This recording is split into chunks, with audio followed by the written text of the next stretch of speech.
Assalamualaikum warahmatullahi wabarakatuh. Syukur alhamdulillah pada kesempatan kali ini kita dapat berjumpa kembali dalam acara Dialog Spektrum, sebuah kajian spesifik, strategis, dan masalah bagi umat. Pemirsa, sebuah keistimewaan bagi Spektrum hari ini, saya pribadi bisa sowan bersilaturahim ke Pondok Pesantren Al-Khazini Siwalan Panji Buduran bersama beliau yang hari ini baru saja kemarin oleh tim Ahwah kemudian dipilih untuk menjadi Rais Suriah PCNU Kabupaten Pasuruan Sidoarjo, Kabupaten Sidoarjo, Kiai Haji Abdus Salam Mujib. Selamat siang Kiai. Assalamualaikum Kiai. Waalaikumsalam warahmatullahi wabarakatuh. Alhamdulillah niki akhirnya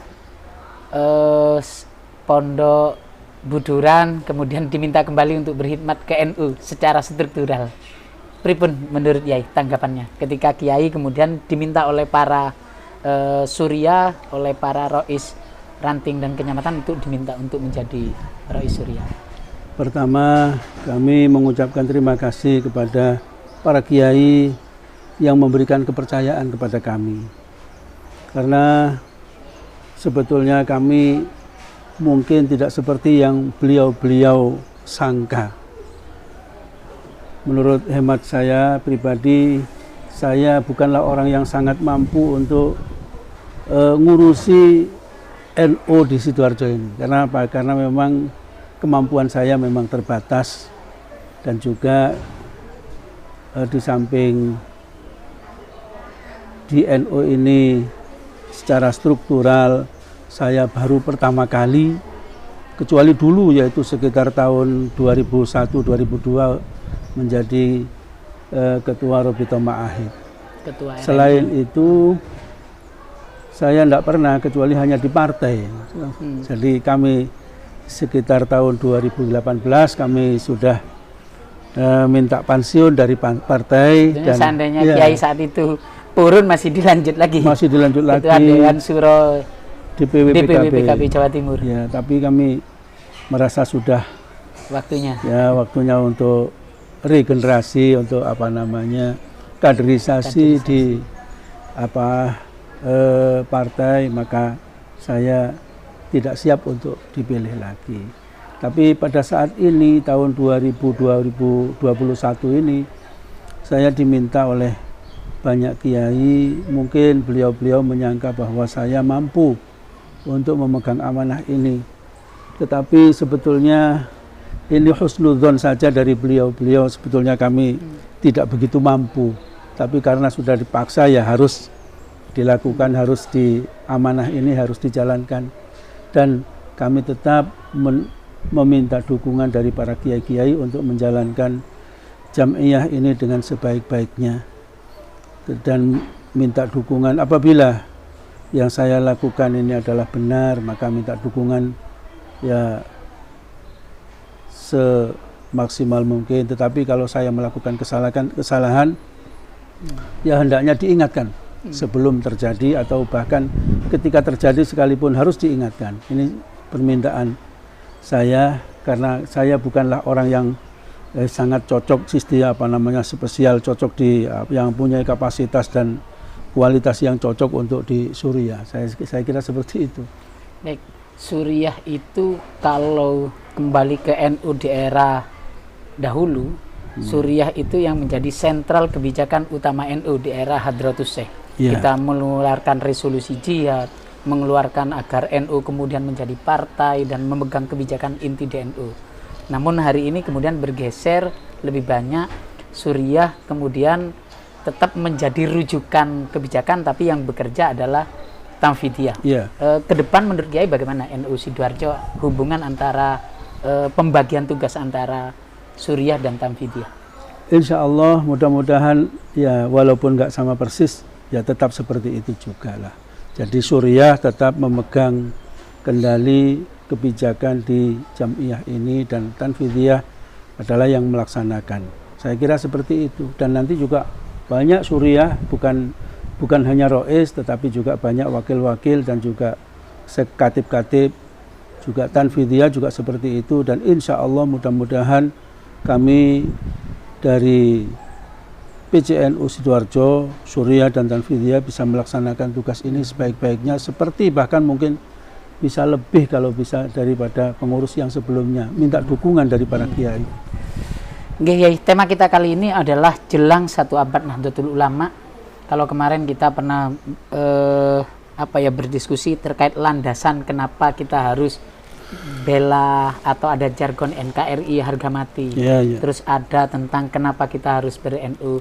Sekarang tema dengan Kiai Salam, kita akan membahas NU dan pesantren. Menurut Kiai, relasi NU dan pesantren ini bagaimana, Kiai?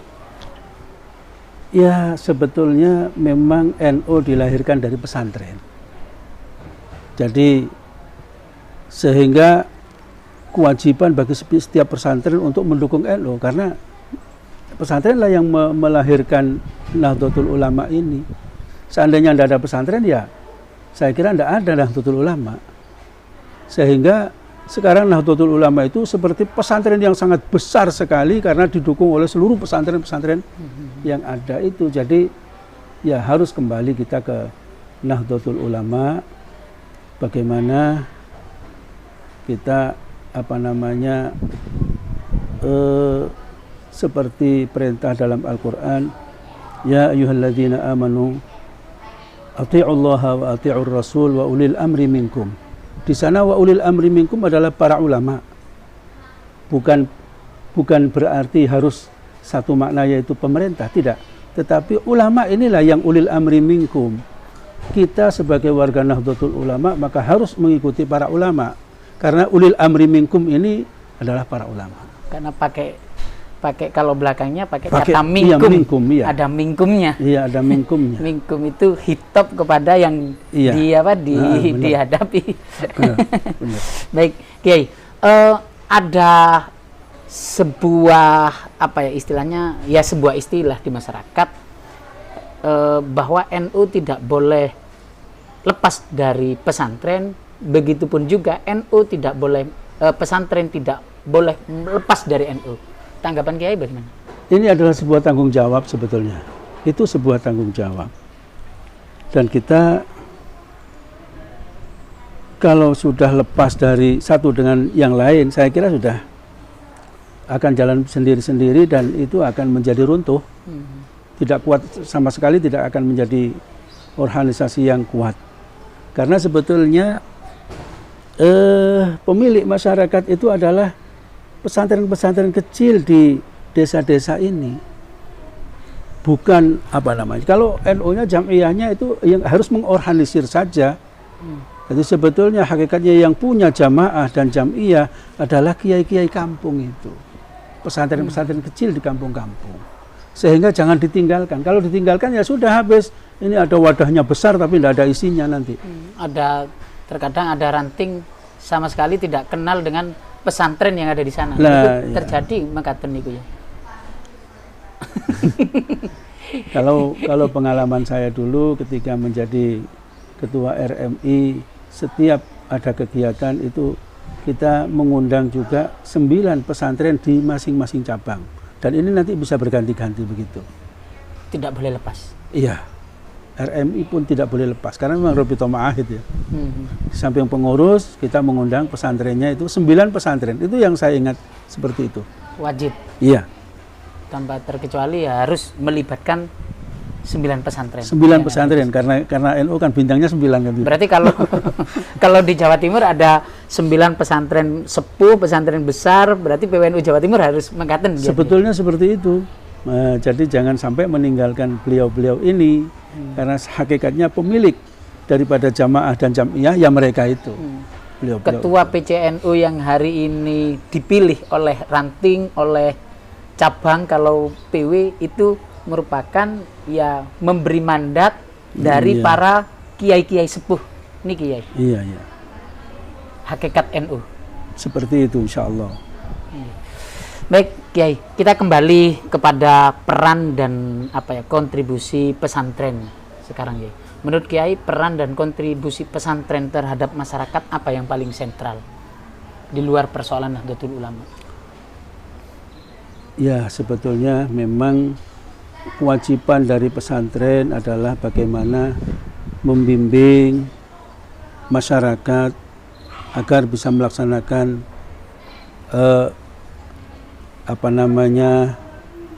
ibadah yang benar, karena tanpa pesantren masyarakat tidak mengerti mana yang benar dan mana yang salah. Banyak orang di luar sana melaksanakan ibadah, tetapi memang karena tidak diatur ataupun tidak ada yang membimbing, maka ibadahnya justru ini tidak diterima oleh Allah. Jadi al-amalu bila ilmin. Iya, saya kira la yunfa. La yanfa ya. La yanfa. Jadi seperti di manapun nanti di kawasan di Sidoarjo ini, insya Allah Sidoarjo ini sudah sangat luar biasa, kiai-kiainya turun semua, bahkan yang namanya pengajian rutin sangat banyak sekali. Dan ini adalah tanggung jawab dari pesantren untuk membimbing masyarakat bagaimana bisa melaksanakan ibadah dengan benar dan baik. Itu nomor satu. Nomor duanya, pesantren ini sama dengan NU, kewajiban menjaga akidah dari masyarakat itu sendiri. Ini yang nomor satu. Sebetulnya ini yang paling penting, ya paling penting. Akidahnya jangan sampai berubah. Itu makanya dulu saya pernah ketika sowan ke PBNU bersama sekitar 35 kiai dari Jawa Timur, saya juga sudah mengusulkan bagaimana di NU ini ada lembaga yang membentengi akidah Ahlus Sunnah wal Jamaah. Pada saat itu masih belum ada Aswaja Center. Belum ada. Sehingga lahirlah itu. Alhamdulillah, mungkin seperti itu. Saya banyak ngomong di PBNU waktu itu, sampai teman-teman itu begini ke saya itu. Ya jawel, jangan ojo nemen-nemen Gus. Saya memang kadang-kadang kita ini bangga menjadi pengurus, menjadi punya jabatan di Nahdlatul Ulama, tapi kita tidak melihat bagaimana data statistik warga NU itu sendiri, apakah naik atau grafiknya bahkan turun. Nah, ini sebetulnya ini tanggung jawab kita.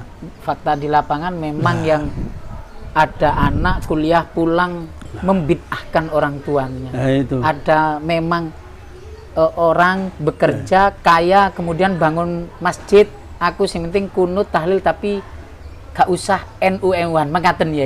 Tanggapan Kiai bagaimana? Jadi itu ada yang semacam ngoten ya. Ya. Jadi makanya kewajiban kita pesantren ataupun Nahdlatul Ulama menjaga ini, jadi Aswaja Centernya harus betul-betul hidup. Harus betul-betul hidup, dan ini bisa membentengi akidah masyarakat khususnya Nahdlatul Ulama. Ini pesantren merupakan cikal bakal pendirian NU yang tidak bisa lepas hari ini pesantren dari NU. Cuma kemudian pesantren ini di beberapa daerah kemudian banyak yang kemudian bukan meninggalkan pesantren, mengurangi anak-anaknya untuk dikirim ke pesantren karena dianggap kalau ke pesantren hanya ngaji kemudian diletakkan ke SMK umum yang kemudian keluar ya muncul ketika profesional ya secara akidah karena akhirnya berkurang nilai-nilainya. Tanggapan Kiai bagaimana? Ini tantangan para pengasuh pesantren, para pengurus NU ke depan. Ya, mestinya jangan silau melihat gemerlapnya dunia ataupun pendidikan yang lain. Sebetulnya seperti itu, khususnya warga pesantren, keluarga-keluarga pesantren. Hendaknya memang diupayakan, paling tidak bisa lah mengerti, bisa baca kitab umpamanya. Tidak lalu kemudian diwakilkan cukup salah satu. Salah satu ini kalau nanti meninggal terus siapa yang meneruskan ini? Di pondok pesantren. Di pondok pesantren. Pesantren yang kemudian di internal duriyah kekirangan yang sakit mas kitab ngoten. Iya. Jadi di sini ini kalau melihat sekarang yang ada saja kualitasnya itu sudah tidak seperti dulu lagi. Kemudian apalagi ada banyak yang tinggal menjadi pesantren formal saja.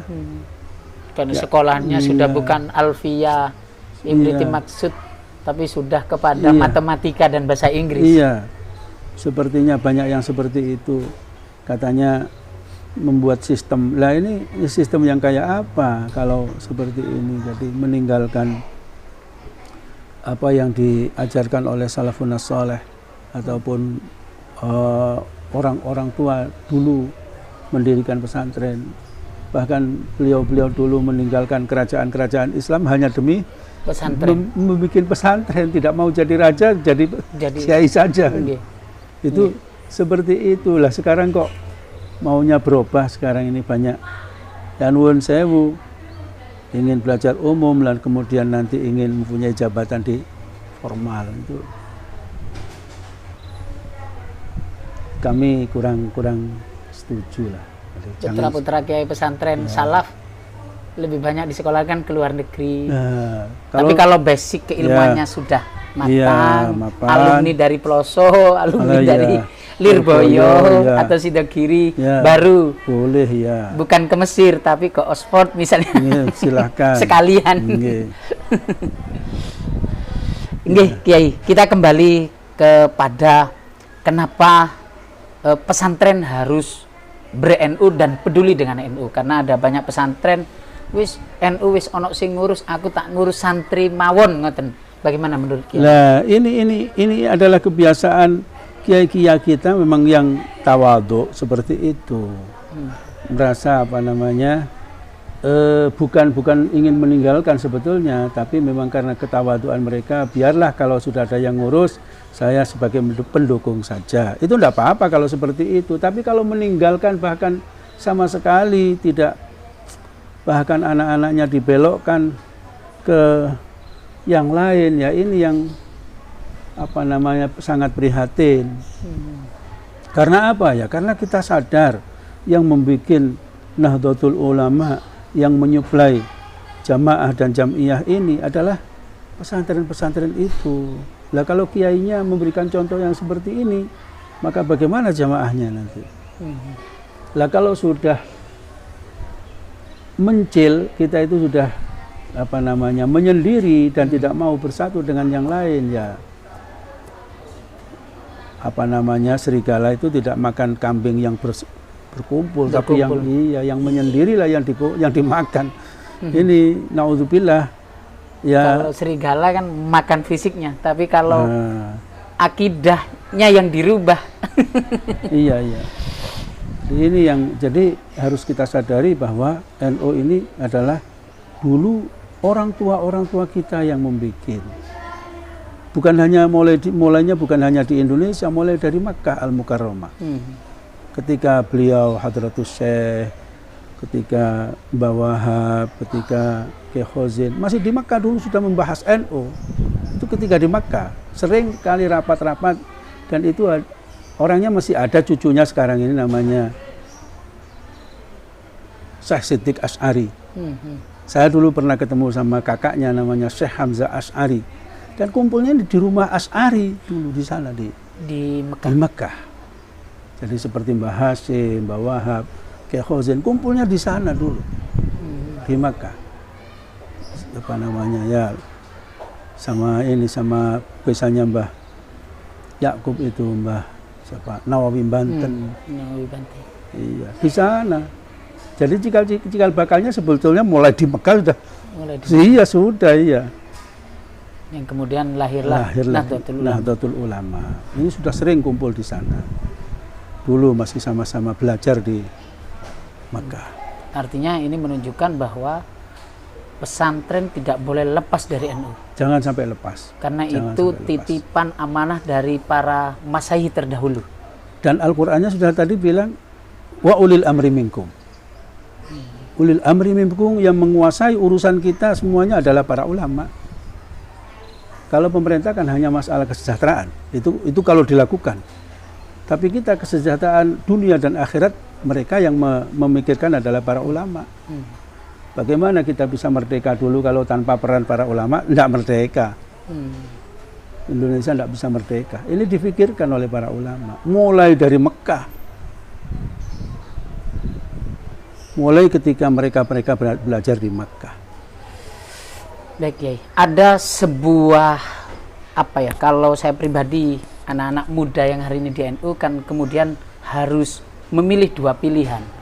apakah kita mengikuti para ulama yang kemudian zuhud terhadap persoalan dunia, ataukah kita harus merebut kekuasaan untuk mensejahterakan masyarakat, ambil bagian untuk menguasai pos-pos strategis itu, atau zuhud di luar sistem, sedangkan nanti yang akan terpengaruh adalah masyarakat secara luas kalau kita tidak ambil bagian. Menurut Kiai bagaimana? Jadi secara pribadi masing-masing orang bisa saja zuhud, tetapi organisasi ini zuhudnya organisasi kayak apa? Zuhud secara pribadi ialah zuhud amma siwallah, ya monggo. Zuhud amma siwallah. Tapi organisasi kita, perjuangan kita yang dilandasi yang diajarkan oleh Rasulullah tidak seperti itu. Kita harus menguasai. Karena agama ini apabila diperjuangkan secara pribadi-pribadi, ini dampaknya kecil. Tapi dengan kekuasaan, Masya Allah, dengan kekuasaan dari agama kemudian dilindungi oleh kekuasaan, ini akan lebih kuat dan akan lebih, karena memang ada kata bijak yang mengatakan rakyat itu mengikuti agama rajanya. Ya, kalau pimpinan kita adalah orang-orang yang beragama, kemudian mendukung dan memfasilitasi jamiah ini, insya Allah kuat jamiah ataupun keislaman di Indonesia ini. Tapi kalau tanpa itu, ya maka yang diikuti adalah pemerintah. Baik, Kiai, sebagai penutup, apa yang mau disampaikan kepada para masyayikh se-Sidoarjo, para pengurus NU mulai dari MWC sampai ranting-ranting di tingkat desa, terutama Banom NU, mulai dari tingkat PC hingga anak-anak ranting, Banser, Ansor, Fatayat, Ibnu PMNU di tingkat desa, agar mereka diberi kekuatan teguh pendirian untuk ber-NU. Agar mereka yakin bahwa NU ini adalah jalan yang benar, yang tidak hanya kita berusaha di dunia dalam ber-NU, tapi nanti akan bersama para masyayikh, para salafus soleh nanti di akhirat kelak. Jadi alhamdulillah kami mengucapkan terima kasih kepada seluruh MWC NU, Syuriah dan Tanfidiyah atas kepercayaan yang diberikan kepada kami, saya dan Pak Kiai Haji Zainal Abidin. Dan bukanlah kami ini adalah yang terbaik sebetulnya, tetapi kami diberi mandat seperti ini adalah atas husnudzon dari bapak-bapak sekalian. Oleh karena itu kami minta dukungan apabila kami yang melaksanakan tugas ini dengan benar, dan agar diingatkan manakala apa yang kami lakukan ini tidak benar ataupun ada kurang benarnya. Dan kemudian bagi seluruh warga NU, struktural ataupun non struktural, mari kita bersama-sama mengikuti apa yang telah dianjurkan ataupun yang telah diarahkan oleh para guru-guru kita di Nahdlatul Ulama, sehingga kita tidak tersesat di jalan. Saya kira ini yang paling penting. Peringatan-peringatan dari guru-guru kita di Nahdlatul Ulama harus kita pegang dengan kuat. Jangan sampai kita mengikuti orang lain dan belum tentu jelas yang mereka sampaikan itu benar 100%. Saya kira ini yang paling penting bagi kita dan semua warga Nahdlatul Ulama. Kalau misalnya agar mereka giat di NU, kenapa kita harus ber-NU menurut Kiai? Harus aktif di NU untuk anak-anak muda, harus ikut Ansor, ikut Banser, kenapa? Kinten-kinten. Ya karena memang NU ini bukan hanya jamiah, di situ penuh dengan pendidikan. Bagaimana penuh dengan pengarahan, dan bagaimanapun kalau kita walaupun umpama ini ya Ansor, Banser tidak pernah mondok sekalipun, kalau diam di NU dan selalu mendekati para ulama, insya Allah akan menjadi mengerti dan paham tentang agama. Mau yuridillahu bihi khairan yufaqihu fiddin. Siapa yang dikehendaki menjadi orang yang baik, orang yang sukses, orang yang bahagia dunia dan akhirat, maka dia dipahamkan dengan agamanya. Dan ini tidak bisa kecuali dengan kita mendekati para ulama. khususnya di Nahdlatul Ulama, sekali lagi Nahdlatul Ulama. Kalau misalnya bahwa meyakinkan mereka bahwa NU ini adalah jalan organisasi yang benar ila yaumil kiamah ilal. Lah itu namanya ya kita harus meyakini apa yang NU ini berlandaskan Ahlus Sunnah wal Jamaah. Dan Ahlus Sunnah wal Jamaah ini adalah Al-Firqatun Najiyah, kelompok yang selamat. Menurut Imam Subki, siapakah kelompok Ahlus Sunnah wal Jamaah itu? Ahlus Sunnah wal Jamaah adalah yang mengikuti madzahibil arba dalam berubudiyah. Kemudian mengikuti Imam Maturidi dan Imam Asy'ari dalam bertauhid. Kemudian dalam bertasawuf ataupun berakhlak yang baik dalam menjalankan syariat ini mengikuti Imam Al-Ghazali, Imam Junaid Al-Baghdadi dan sesama mereka seperti mereka Imam Hasan Al-Basri dan lain-lainnya. Saya kira itu karena ini NU menjalankan ini semua.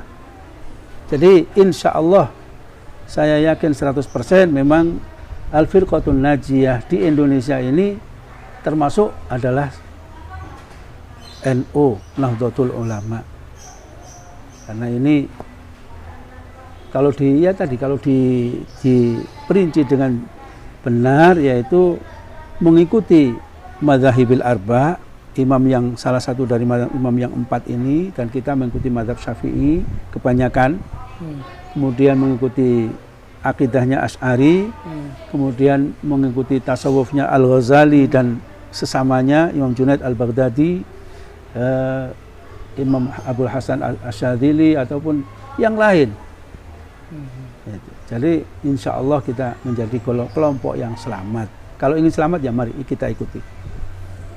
Yakin selamat bersama NU. Iya. Matur sembah nun Yai atas waktu yang diberikan. Mudah-mudahan apa yang disampaikan oleh Romo Yai Abdus Salam Mujib ini nanti akan menjadi bekal bagi kita anak-anak muda NU untuk yakin bertorikoh di NU, torikoh organisasi di NU, bahwa kita tidak hanya akan apa yang akan kita sibukkan di dunia ini akan dicatat sebagai sebuah amal baik yang juga akan dicatat sebagai amal bahwa kita mengikuti para ulama, para masyayikh salafus soleh yang nanti kita akan dicatat sebagai santrinya dan berkumpul nanti di akhirat kelak bersama para masyayikh pendiri NU. Amin, amin. Saya hanya Junaid undur diri, kurang lebihnya mohon maaf. Wallahul muwaffiq ila muthariq. Wassalamualaikum warahmatullahi wabarakatuh. Waalaikumsalam warahmatullahi wabarakatuh.